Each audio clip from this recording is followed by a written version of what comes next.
গাইবান্ধার তিস্তা, ব্রহ্মপুত্র ও যমুনা নদী বেষ্টিত ১৬৫টি চরের জমিতে মরিচের ভালো ফলন হয়। জমিতেই পাকার পর লাল টকটকে দৃষ্টিনন্দন মরিচ রোদে শুকিয়ে দেশের অন্যতম বৃহত্তম মরিচের হাট ফুলছড়ি হাটে আনেন চাষিরা। গাইবান্ধার লাল মরিচের হাটের খবর দেখুন ডেস্ক রিপোর্টে।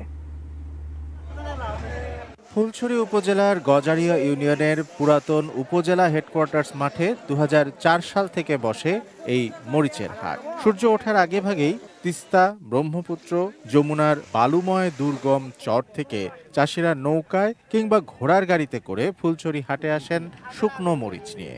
লাল টুকটুকে মরিচে দৃষ্টিনন্দন হয়ে ওঠে হাটের চারদিক। দুপুর পর্যন্ত চলে বেচা কেনার হাঁক ডাক। এই মরিচটা মান নাম অত্যন্ত ভালো, বিভিন্ন জায়গা থেকে মরিচ এখান থেকে নিয়ে যায়। দেশি মরিচ, হাইব্রিড, এই ৩ জাতের মরিচ সবচেয়ে বেশি চলে। বিভিন্ন কোম্পানির প্রতিনিধি আর ঢাকা, বগুড়া, সান্তাহার, দিনাজপুর, জয়পুরহাট থেকে পাইকাররা মরিচ কিনতে আসেন এ হাটে।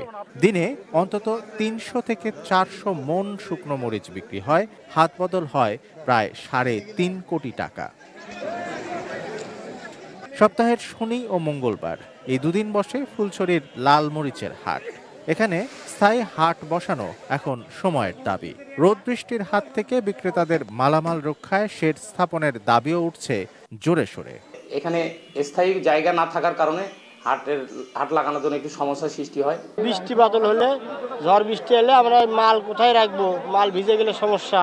গাইবান্ধা জেলায় এবার ১,৯২৫ হেক্টর জমিতে মরিচের চাষ হয়েছে, যার ৬০ থেকে ৬৫ ভাগই চরাঞ্চলের বালুময় জমিতে।